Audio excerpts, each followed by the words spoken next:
Good morning students. कैसे हो सब लोग? बढ़िया। कैसा गया दिन? ओके। तो फर्स्ट लेक्चर हम लोगों ने सबसे पहले कंप्लीट कर दिया था, जिसके अंदर हमने सारा यूज किया था फिजिक्स वर्ड के बारे में। यानी आपके माइंड में फिजिक्स क्या होता है वो मैंने समझाने का पूरा ट्राई किया था। तो सेकेंड लेक्चर स्टार्ट करते हैं। तो पहले आपके माइंड में क्वेश्चन था तो उसका थोड़ा रिवीजन कर लेते हैं कि फिजिक्स का सही मायने मतलब क्या है। तो फिजिक्स, मैं फिर से बोल रहा हूँ, फिजिक्स का मतलब जानना, पहचानना, अपने आसपास जो भी घटनाएं बन रही है, जो भी हो रहा है उसको ध्यान से परफेक्टली उसके रिलेटेड हमें आंसर लाना। जैसे कि फिजिक्स वर्ड सबसे पहले ग्रीक वर्ड में से निकला था। रिपीट, फिजिक्स वर्ड सबसे पहले कहां से आया था? ग्रीक में से आया था। हमारे इंडिया के अंदर सबसे पहले संस्कृत वर्ड लैंग्वेज यूज होती थी, तो संस्कृत में भौतिकी, रिपीट माय वर्ड, भौतिकी से फिजिक्स वर्ड आया। हमारा फर्स्ट चैप्टर जो फिजिकल वर्ल्ड है उसका मतलब ही फिजिक्स है, वो सबसे पहले कहां से आया? यहाँ से। दूसरी बात, सर आप लोगों ने जो नेक्स्ट लेक्चर में बोल दिया था कि फिजिक्स का मतलब ये होता है हमें आसपास देखना है, उसके हिसाब से हमें बहुत सारी चीजें बनानी है, तो उसके अंदर हम लोग क्या कर सकते हैं? तो उसके अंदर हम सबसे पहले सारी चीजों को एक बार बहुत ही शांति से समझते हैं। जैसे कि सेकंड, कोई भी साइंस होती है उसको डिफाइन करने के लिए आपको कुछ प्रिंसिपल बनाने पड़ते हैं। जैसे हमारे प्रिंसिपल ट्रस्ट दो है, एक है यूनिफिकेशन, दूसरा है रिडक्शन। रिपीट माय वर्ड, चलो साथ हो जाओ फटाफट। पहला है यूनिफिकेशन, दूसरा है रिडक्शन। तो फर्स्ट, यूनिफिकेशन का मतलब क्या है? तो सब लोग ये बोलते हैं सर यूनिफिकेशन तो बहुत टफ चीज है। टफ नहीं है बेटा, बहुत सिंपल है। यूनिफिकेशन का मतलब छोटी छोटी चीज को इकट्ठा करके एक बड़ा सा एक्सप्लेन करना। जैसे मैंने आपको एक GIF दिखाया है, यहाँ पे देख सकते हो छोटे छोटे पॉइंट्स हैं, रैंडमली डिजाइन है, सब इकट्ठा होने के बाद देखो कैसा एक मस्त स्ट्रक्चर बन गया। यानी अगर मेरे को कार की डेफिनेशन चाहिए तो मेरे माइंड में पूरी कार नहीं होनी चाहिए, उसके पहिए होने चाहिए, स्क्रूज होने चाहिए, उन सब के बारे में बात धीरे धीरे धीरे धीरे, यानी छोटे छोटे पार्टिकल को इकट्ठा करके मैं एक बड़ा कॉन्सेप्ट लाने वाला हूँ, उसे हम लोग क्या बोलेंगे? यूनिफिकेशन। ओके, यूनिफिकेशन मतलब बहुत सारी चीजों को इकट्ठा करना। दूसरा एक GIF है, ये कार्टून के हिसाब से मैंने एक्सप्लेन किया आपको कि ये देखो लेफ्ट हैंड से उससे निकलता है एक डिजाइन, राइट हैंड से दूसरी डिजाइन, दोनों को मर्ज कर दिया तो फाइनली उसकी एनर्जी देखो हो गई दोनों का मिक्सर। देख सकते हो, लेफ्ट साइड से राइट साइड से दोनों का मिक्स किया और ये उसकी टोटल एनर्जी हो गई इन दोनों का कॉम्बिनेशन। यानी दोस्तों यूनिफिकेशन का मतलब हुआ दोनों का कॉम्बिनेशन करना। सर ये कहाँ यूज होगा? तो बेटा ये सारे यूनिवर्सल लॉज को मिलाएगा। जैसे कि मैं सबसे पहले बात करूं लॉ ऑफ ग्रेविटेशन, तो सबसे पहले याद करो प्रीवियस लेक्चर किसने डिफाइन किया था? Sir Isaac Newton. तो न्यूटन ने सबसे पहले डिफाइन कर दिया था। वही कॉन्सेप्ट को हम जा रहे हैं कि हमें, अगर हमने कोई बिल्डिंग पे से बॉल को गिराया तो हमें ये देखना है कि कितने टाइम में नीचे आ रहा है, उसकी स्पीड क्या है, उस पर एक्सेलरेशन कितना लग रहा है, ये सारी चीज को हम लोग इकट्ठा करेंगे तो ये हमारा हो जाएगा ग्रेविटेशनल। यही चीज होती है यूनिफिकेशन का। सर सोलर सिस्टम, हाँ दोस्तों सबसे बड़ा कॉन्सेप्ट सोलर सिस्टम है।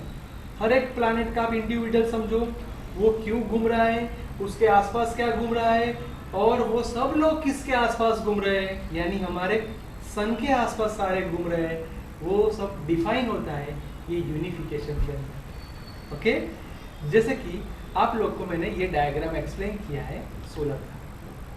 सर इसके साथ, तो दोस्तों इसके साथ एक वर्ड आता है जो है इलेक्ट्रोमैग्नेटिज्म। तो उसके अंदर क्या होता है? तो दोस्तों उसके अंदर इलेक्ट्रिसिटी और मैग्नेटिक फील्ड दोनों का कॉम्बिनेशन, इसलिए वर्ड है इलेक्ट्रोमैग्नेटिज्म, इसलिए रिपीट होता है। रिपीट, इलेक्ट्रिक फील्ड और मैग्नेटिक फील्ड का अगर कॉम्बिनेशन करोगे तो दूसरा वर्ड आ गया इलेक्ट्रोमैग्नेटिज्म। ओके दोस्तों, तो पहला चीज हमारे पास क्लियर था। अब उससे उल्टा, यानी अब हम लोग जा रहे हैं रिडक्शन के अंदर। A relative effort to derive the properties of a bigger, यानी बहुत बड़ा होगा, बहुत कॉम्प्लेक्स होगा, उसको हम लोग छोटे छोटे पार्ट में डिवाइड करेंगे। सीधी सी बात है, कोई बड़ी चीज हमारे पास होगी तो हम लोग डायरेक्टली उसको सॉल्व नहीं कर पाएंगे, तो हम लोग क्या करेंगे, उसको छोटे छोटे पार्ट में डिवाइड करेंगे और सबका लास्ट में एडिशन कर देंगे तो हमें बड़ा कॉन्सेप्ट मिल जाएगा। यही होता है इन सबका एडिशन, ये फिजिक्स का सबसे अच्छा मतलब है, इसलिए उसको बोलते हैं heart of physics, reduction. Okay दोस्तों, तो सर उसके अंदर microscopic quantities like temperature, energy, entropy, उसकी बात होती है जो हम लोग आगे पढ़ने वाले हैं। अभी सिर्फ वर्ड याद रखो, टेम्परेचर, एनर्जी, एंट्रोपी। एटम्स की बात होती है, लाइक हमें सोडियम बोल दिया, कॉपर बोल दिया, तो उसके न्यूक्लियर में क्या है, उसके आसपास इलेक्ट्रॉन्स मूवमेंट कर रहे हैं, यानी उसके मॉलिक्यूल्स की बात होगी। ओके दोस्तों, फिर से मैं रिपीट, ये मेथड को बोलेंगे हम लोग रिडक्शन। रिडक्शन का मतलब क्या होता है, एक बार फिर से रिवाइज करो। एक बड़ी सी चीज होती है, बड़ा सा कॉन्सेप्ट होता है, कॉम्प्लेक्स कॉन्सेप्ट होता है, उसको छोटे छोटे पार्ट में डिवाइड करना। रिपीट, उसको छोटे छोटे पार्ट में डिवाइड करना है। ओके दोस्तों, 2-3 उसकी क्वांटिटीज होगी। कौन से? टेम्परेचर की बात की, एनर्जी की बात की, एंट्रोपी और मॉलिक्यूल्स की। अब उसके साथ हम लोग आगे जाते हैं कि सर डोमेन्स कौन से हैं। फिजिक्स बहुत बड़ा दोस्तों, बहुत बड़ा सब्जेक्ट है। उसके 2 बेसिकली डोमेन्स है, एक है हमारा मैक्रोस्कोपिक और दूसरा है माइक्रोस्कोपिक। मैक्रोस्कोपिक यानी बहुत बड़ा, लाइक आपने ग्रेविटेशन की बात कर ली वो, और माइक्रोस्कोपिक यानी बहुत छोटा, जो हम लोग बहुत ध्यान से देखना पड़ेगा, माइक्रोस्कोप के हिसाब से देखेंगे, उसकी लेंथ, उसका डायमेंशन बहुत छोटा है, इसलिए हम उसको बोलते हैं माइक्रोस्कोपिक। तो 2 वर्ड रिपीट करो दोस्तों, बड़ा तो मैक्रोस्कोपिक, छोटा तो माइक्रोस्कोपिक। फर्स्ट, मैक्रोस्कोपिक डेफिनेशन के अंदर क्या होता है, तो मैक्रोस्कोपिक आप जब बोलोगे तब आपके आसपास एस्ट्रोनॉमिकल स्केल्स होगी, यानी हमने जो सोलर सिस्टम बोल दिया उसकी बात हो गई। यस सर, हाँ बेटा, तो वो समझने के लिए आप ये सोचो कि आपको किसी का मैकेनिज्म समझना पड़ेगा। 11th स्टैंडर्ड के बाद 12th पढ़ोगे, उसके बाद आप लोग इंजीनियरिंग में जाओगे, तो इंजीनियरिंग के अंदर बहुत सारे स्टूडेंट्स ऐसे हैं जो बोलते हैं कि सर मैकेनिकल इंजीनियरिंग करना है, तो बेटा ये मैकेनिकल इंजीनियरिंग ये उसकी मेन ब्रांच है। उसके साथ साथ आप लोग अगर इंस्ट्रूमेंट तो बना रहे हो, कितनी कैपेसिटी से काम करेगा, उसमें कितना करंट पास होना चाहिए, कितनी बैटरी चाहिए, उसके लिए तो इलेक्ट्रोडायनेमिक्स, उसमें से लाइट बाहर निकलेगी, यानी उसके अंदर 10th स्टैंडर्ड आप लोग याद करो, ऑप्टिक्स आप लोगों ने पढ़ चुका है, मिरर का फॉर्मूला याद है सबको, length of image, length of object, वो सब जो बात होती है वो होती है ऑप्टिक्स के अंदर। जब टेम्परेचर की बात करते हो तो हो जाती है थर्मोडायनेमिक्स। और दोस्तों मैकेनिक्स का जब भी बोलो तो याद रखना 11th स्टैंडर्ड में 3rd, 4th, 5th Newton's law तो आने ही वाले हैं, जो आप लोग 9th चैप्टर के अंदर पढ़ चुके हैं, और ये 8th चैप्टर में आएगा ग्रेविटेशन। तो दोस्तों मैक्रोस्कोपिक के अंदर 2 चीज बहुत बड़ी है, रिपीट, न्यूटन के 2 लॉ, एक न्यूटन्स लॉ ऑफ मोशन, दूसरा न्यूटन्स ग्रेविटेशनल लॉ। ओके दोस्तों, तो मैकेट्रॉनिक्स ये सब क्लियर हो गया। ये आपको मैंने एक मैकेनिक्स बताया, आप लोग को याद होगा रोबोट पिक्चर आ चुका है, रोबोट का पिक्चर देखा होगा, बहुत सारे रोबोट्स इकट्ठा होकर कितनी फास्ट मोशन होती है, तो ये आप देख सकते हो। सर उसके अलावा, हाँ उसके अलावा आपको रियल लाइफ में देखना तो ये लॉन्चिंग, आपको याद होगा जब भी रॉकेट लॉन्चिंग होता है तो रॉकेट अपवर्ड्स जाता है, क्योंकि वो सारी गैस को रिजेक्ट करता है, वो डाउनवर्ड्स भेजता है, तो गैस सारी इजेक्ट होकर डाउनवर्ड्स, तो ही रॉकेट लॉन्च हो जाएगा अपवर्ड्स। तो ये होता है बेटा मैकेनिकल, यानी मैकेनिकल की ब्रांच के अंदर ये सब सीखना पड़ेगा। इलेक्ट्रोडायनेमिक्स, इलेक्ट्रोडायनेमिक्स मैंने पहले ही आपको एक्सप्लेन किया कि वो 2 चीज का मिक्सचर है, वो इलेक्ट्रिक और मैग्नेटिक दोनों का मिक्सचर है। यानी आप इसके अंदर इलेक्ट्रो यानी इलेक्ट्रॉन्स के बारे में पढ़ेंगे, और दूसरा मैग्नेटिक फील्ड के बारे में पढ़ेंगे। वो सबसे पहले कौन कौन से साइंटिस्ट इसके अंदर आ गए, कूलम, ऑस्ट्रेड, मैक्सवेल, रदरफोर्ड, ये सब लोग इसके अंदर अपने हिसाब से उन्होंने योगदान दिया हुआ। तो रिपीट माय वर्ड, इलेक्ट्रोडायनेमिक्स में कौन सी 2 ब्रांचेस इंक्लूड होती है दोस्तों, एक होती है इलेक्ट्रिक, दूसरी होती है मैग्नेटिक। ओके, दूसरी बात, सर आप कोई एग्जांपल लेके समझाओ कि अगर आपके पास कोई कंडक्टिंग मटेरियल है, उसके अंदर अगर करंट पास करोगे तो कैसे करंट पास होगा, वो लोग आप लोग इलेक्ट्रोडायनेमिक्स में पढ़ोगे। सर कोई भी एंटेना होगा, वो ट्रांसमिशन करेगा, रिसीव करेगा वेव्स को, वो भी सारी चीजें इसमें होगी, यानी 12th स्टैंडर्ड का चैप्टर नंबर 8। उसके साथ साथ आपको आयोनाइजेशन देखना पड़ेगा, रेडियो वेव्स के बारे में समझना पड़ेगा। मैंने आपके सामने एक छोटा सा डायग्राम रखा है, आप लोग देख सकते हो कि एक कॉपर का मटेरियल है, उसमें से करंट पास होता है, तो जो ग्रीन है वो इलेक्ट्रॉन्स है, वो कैसे मूव होते हैं वो मैंने आपको यहाँ पे दिखाया। तो दोस्तों फिर से बोलता हूँ, इलेक्ट्रोमैग्नेटिक का मतलब इलेक्ट्रिक एंड मैग्नेटिक का कॉम्बिनेशन। ऑप्टिक्स के बारे में बात कर दी थी। ऑप्टिक्स का मतलब हम लोग लाइट की बात करेंगे। लाइट के साथ साथ कौन से इंस्ट्रूमेंट इसके अंदर यूज होती है, तो याद रखना माइक्रोस्कोप और टेलीस्कोप। अगर आपके पास कोई चीज बहुत छोटी है, बहुत छोटे जैसे बायोलॉजी वाले हमारे बच्चे हैं, तो बायोलॉजी वालों को 11th में प्रैक्टिकल्स आएंगे, उसके अंदर ही होगा, उसके अंदर आएगा माइक्रोस्कोप। और आप लोग जब कोई स्टार्स या कोई प्लैनेट के बारे में देखते हो तो वो होता है टेलीस्कोप। तो ऑप्टिक्स के अंदर दो मॉडल आएंगे बेटे, कौन से, एक है माइक्रोस्कोप और दूसरा टेलीस्कोप। ये उनके डायग्राम मैंने आपको दिखाने के लिए रखे।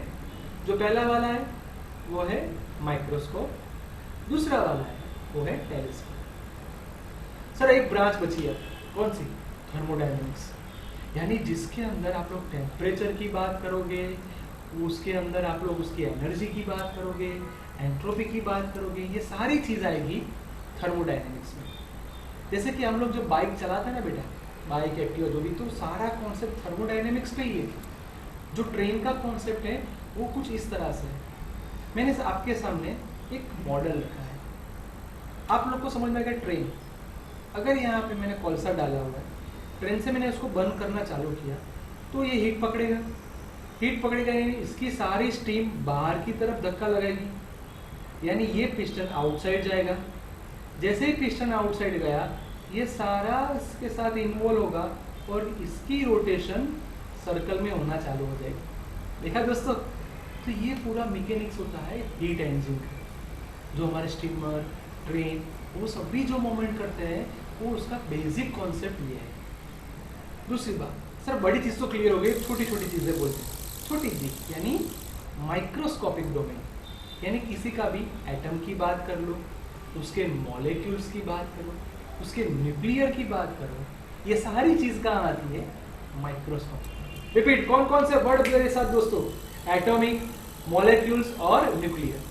उसके साथ साथ हम लोग उसके डोमेन के अंदर बहुत सारे वर्ड्स बोलने वाले, जैसे कि एटम, न्यूक्लियर, इलेक्ट्रॉन्स, उन सबकी लेंथ क्या होगी, उन सब के बारे में हमें जानना पड़ेगा, उसकी प्रॉपर्टीज क्या है, कैसे मूवमेंट करते हैं, वो सारी चीज आती है क्वांटम थियरी। याद रखना दोस्तों, ये सारी चीज कहाँ आती है, क्वांटम थियरी, वो 12th में आएगी हमारे साथ। ओके, ऑप्टिक्स का थोड़ा बहुत याद करो तो आप सबने मिशन मंगल देखा होगा, है ना। मिशन मंगल पे जो प्लान जो हमने भेजा, मिशन 2 या चंद्रयान 2, वो पूरी वेव्स कहाँ से लाता है, कहाँ भेजता है, वो सारा डायग्राम मैंने दिखाया है। उसके साथ साथ आपको मैंने सोलर सिस्टम का भी एक्सप्लेन किया, सन के आसपास मून, मून के आसपास अर्थ मिल रहा है तो ये एक्लिप्स बन जाता है, उसके हिसाब से सारा सिस्टम चलता है। अब जाते हैं एमसीक्यूज की और जाते हैं 2-3 बहुत अच्छे एमसीक्यू कि आप लोग सर फिजिक्स में कितना छोटा काम कर पाओगे और कितना बड़ा काम कर पाओगे। तो याद रखना दोस्तों, बहुत ही छोटा लेंथ होता है वो इलेक्ट्रॉन्स को होता है, यानी सबसे मिनिमम 10⁻⁴ और सबसे लार्ज 10⁻26। यूनिवर्स की बात होगी दोस्तों, सबसे छोटा इलेक्ट्रॉन्स की लेंथ, सबसे बड़ा यूनिवर्स की लेंथ। तो हमें उसकी रेंज चाहिए कि लेंथ की सही मायने में रेंज क्या होगी। तो वर्ड याद रखो, बड़ा डिवाइड बाय छोटा, बोलो बोलो बोलो, बड़ा डिवाइड बाय छोटा, यानी 10⁻26 डिवाइड बाय 10⁻⁻14। जैसे आप लोग कैलकुलेशन करोगे तो ये है आपके सामने कैलकुलेशन, बड़ा डिवाइड बाय छोटा, बड़ा 10⁻26, छोटा 10⁻⁻14, आपका आंसर आ गया 10⁻14। याद रखना ये सारे एमसीक्यूज आते हैं दोस्तों। तो लेंथ हो गया सर, दूसरा सिखाओ टाइम। तो टाइम में आप छोटे में छोटा यानी बहुत छोटा देखोगे तो उसकी रेंज होती है 10⁻26 से 22 से लेके 10⁻18। चलो उसकी रेंज बोल पाओगे, क्या था, बड़ा डिवाइड बाय छोटा। तो सर बड़ा यानी 10⁻+18 डिवाइड बाय छोटा 10⁻⁻22, यानी इसका भी 10⁻14। लास्ट में नहीं सिखाऊंगा, चलो लास्ट है मास। मास के बारे में मैं आपको बोल दूं 10⁻⁻30 है सबसे हाईएस्ट लेंथ, और सबसे छोटी लेंथ इलेक्ट्रॉन का मास और सबसे बड़ी लेंथ 10⁵55 यूनिवर्स का मास। चलो क्या करोगे सर, एक ही रूल से, कौन सा, बड़ा डिवाइड बाय छोटा, तो बड़ा 10⁵55 डिवाइड बाय 10⁻⁻30, दोनों का रेशियो ले लोगे तो आपका आंसर आ गया 10⁵85। तो दोस्तों मास का भी आपको रेंज मिल गया 10⁵85। ओके, तो आज का हमारा बहुत अच्छा लेक्चर रहा। इसमें से क्या क्या करना है, क्या क्या एमसीक्यूज में आ रहे हैं, वो भी हम लोग आपको मटेरियल भेजेंगे। आप लोग हमें व्हाट्सएप पर हमारा कांटेक्ट करते रहे। ये रहा हमारा नंबर। आप जो सेकंड लेक्चर में पढ़ा उसका सारा मटेरियल आपको व्हाट्सएप हो जाएगा। ओके बच्चों, बाय, ध्यान रखना, अच्छे से घर पे पढ़ाई करना सबको। Bye bye everyone, bye.